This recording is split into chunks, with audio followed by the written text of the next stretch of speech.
جبکہ انصاف کرنا ضروری ہے، امتیازی سلوک نہ کیا۔ جیسے کہ اسٹوڈنٹس کے اندر استاد کے اپنے ریلیٹیوز بھی ہو سکتے ہیں، استاد کے ریلیشن شپ والے بھی ہو سکتے ہیں، اور ٹیچر کے بعض اوقات اپنے بیٹے یا بیٹیاں بھی ہو سکتے ہیں۔ اب استاد کو انصاف اس طرح کرنا چاہیے کہ جیسی توجہ استاد دوسرے بچوں پر دیتا ہے، یا کچھ بچے ایسے ہوتے ہیں جو استاد کے پاس اسپیشل ٹیوشن لے رہے ہوتے ہیں، اکیڈمی لے رہے ہوتے ہیں، تو ان کو استاد اسپیشل ٹائم دے دیتا ہے، اور جو ادر بچے ہوتے ہیں ان کے لیے استاد جو ہے وہ اس طرح فوکس۔ استاد کا انصاف کرنا یہ ہوتا ہے کہ جیسا کہ اپنے اکیڈمی اسٹوڈنٹس یا ریلیشن شپ والے اسٹوڈنٹس یا اپنے بچے ہوں بیچ میں، تو ان کے ساتھ انصاف کرنا یہ ہوتا ہے کہ جیسا دوسرے بچوں کے ساتھ پیش آ رہے ہیں، نرمی کے ساتھ، سختی نہیں کرتے، اس طرح اپنے بچوں کے ساتھ بھی نرمی اور سختی میں برابری کی جائے۔ اگر نرمی اور سختی میں یا بول چال میں استاد جو ہے وہ ان کے ساتھ امتیازی سلوک کرتا ہے، خاص معاملات چیزوں کو اٹھاتا ہے، تو اس لیے ان چیزوں کو استاد کو مد نظر رکھنا چاہیے، اور دونوں معاملات کے اندر برابری کرنا ضروری ہے۔ اگر برابری نہیں کرے گا تو استاد کے جو فرض منصبی ہے اس کے خلاف ہو جائے گا۔ اکیڈمی والوں کو تو زیادہ ٹائم دیا جائے اور دوسروں کو کم دیا جائے، یا ان کو اسپیشل ٹائم میں اور الگ سے کی پوائنٹ دے دیے جائیں، جیسا کہ نیکسٹ پوائنٹ میں ہمارا آ رہا ہے، تو اس لحاظ سے پھر وہ امتیازی سلوک میں آتا ہے، انصاف میں نہیں آتا ہے۔ انصاف کا تقاضا یہ ہے کہ جیسے دوسرے اسٹوڈنٹس کو لیکچر کے اندر تمام چیزیں ایکسپلین کی گئی ہیں، ایسا ہی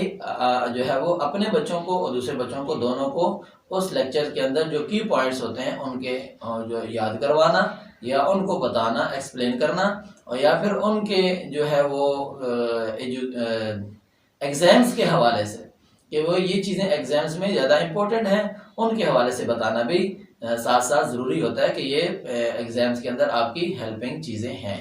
اس سے پھر بچوں کے اندر کانفیڈنس آتا ہے، اور بچوں کا اعتماد استاد کے اوپر، ٹرسٹ استاد کے اوپر بڑھتا ہے، جس سے یہ ہوتا ہے کہ بعد میں جب بچے ایجوکیشن ختم ہونے کے بعد جب ٹیچر سے ملتے ہیں تو وہی چیز بچوں کے اندر ڈیولپ ہوتی ہے کہ پھر اپنے اسٹوڈنٹس استاد کی طرح انصاف کرنے والے ہوتے ہیں، اور ان کے اندر وہ چیزیں پیدا ہو جاتی ہیں۔ تیسرا جو ہے وہ اس میں اہم نقطہ یہ ہے کہ استاد جب پیپرز بناتے ہیں تو اس کے اندر بھی استادوں کو چاہیے کہ وہ انصاف کا معاملہ کریں، کیا کہ جو ہے وہ کوشچن اتنے مشکل نہ ہوں کہ کوئی بچہ حل نہ کر سکے، اور کوشچن اتنے ایزی بھی نہ ہوں کہ سارے کے سارے 100% کر کے چلے جائیں، بلکہ بیلنس پیپر ہونا ضروری ہے۔ اس کے اندر بھی امتیازی سلوک نہ کیا جائے، بلکہ انصاف کے تمام تقاضوں کو بروئے کار لایا جائے، کہ پیپر اتنا مشکل نہ بنایا جائے کہ جس سے بچے جو ہے وہ ڈسٹرب ہو جائیں اور وہ ڈس ہارٹ ہو کے ایجوکیشن سے دور ہو جائیں، بلکہ جو استاد نے پڑھایا ہے اس میں سے سارا کا سارا یاد رکھنا تو ممکن نہیں ہے۔ یہ تو سمجھ آپ لوگ ایگری کریں گے کہ سارا کا سارا یاد رکھنا استاد کے لیے بھی پاسبل نہیں ہے۔ جیسے کہ استاد کے منتھ میں 20 لیکچرز ہوں گے، تو ان میں سے آپ 20 کے 20 لیکچر کسی وقت بھی استاد سے پوچھ جائیں تو استاد امتحان میں سوالات کو مشکل بنانا اس انصاف کے تقاضوں کے بالکل خلاف ہے۔ تو استاد کو چاہیے کہ جو پیپرز بنائے، جو ٹیسٹ بنائے، اس کے اندر تمام بچوں کے جو لو بچے ہیں، جن کا مائنڈ سیٹ لو ہے، وہ بچے جن کا مائنڈ سیٹ ہائی ہے، یا وہ بچے جن کا مائنڈ سیٹ مڈل میں ہے، ان کو جو ہے سب کو سامنے رکھ کر پیپر بنایا جائے، تاکہ ہر بچہ جو ہے وہ ایزیلی اس پیپر کو اٹیمپٹ کر سکے، اور اس کے اندر وہ اچھے ایگزامز اور اچھے مارکس لے سکے، اس ایگزام کے اندر اچھی پوزیشن میں سامنے آئے۔ لاسٹ ہمارا جو نقطہ ہے آج کا، اس میں یہ ہے کہ بعض اوقات ٹیچر جو ہے وہ اپنے جو فرض منصبی ہے اس میں سے اس کے انصاف کا تقاضا پورا نہیں کرتے، کہ وہ خاص یہ ہے کہ پیپرز کے کوسچنز آؤٹ کر دیتے ہیں۔ یہ ہمارے ملک کے اندر بہت بڑا المیہ ہے، پوری دنیا کے اندر یہ ہوتا ہے، ایسا نہیں ہے، لیکن ہمارے ملک کے اندر خاص طور پر ہے کہ پیپر آؤٹ ہو جاتے ہیں، اور بچوں کے اندر پیپر پہنچ جاتا ہے، یا کوسچن آؤٹ ہو جاتے ہیں، یا پیپر آؤٹ ہو جاتا ہے، جس سے جو اداروں کی بدنامی بھی ہوتی ہے۔ اس کا متبادل یہ ہونا چاہیے کہ استاد کو چاہیے کہ استاد یا ادارے کو چاہیے کہ وہ ایسے پیپرز بنائے، ہر پیپر اگر جتنا بڑا ادارہ ہوگا اتنے بڑے اس کی ذمہ داریاں ہوں گی، اتنے زیادہ اس کا سٹاف ہوگا، تو اس ایک پیپر کو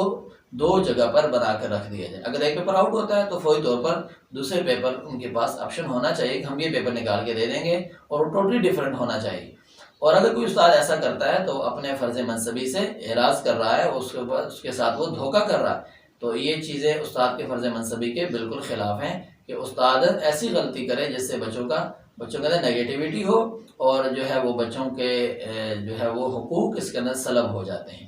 اور اس کی وجہ سے بچے ڈسٹرب ہوتے ہیں اور وہ پیپر کے اندر اچھے مارکس نہیں لے سکتے ہیں۔ اس لیے استاد کو چاہیے کہ پیپرز کسی کو بتا دینا اپنے بچوں کے اندر، جیسی بات ہے میں نے پہلے ذکر کیا کہ اپنے بچے بھی پڑھتے ہوں گے، دوسروں کے بچے بھی ہوں گے، اپنے بچے پیپر دیکھ لیں، ایسا کرنا بالکل بھی غلط ہے اور یہ استاد کے اور ایجوکیشن کے بالکل خلاف ہے۔ اس لیے آج کی ویڈیو ہماری کیسی لگی ضرور بتائیے گا اور اپنے کمنٹ سے اپنی آراء سے ضرور نوازیے گا۔ نیکسٹ ویڈیو تک کے لیے اجازت دیجیے، اللہ حافظ۔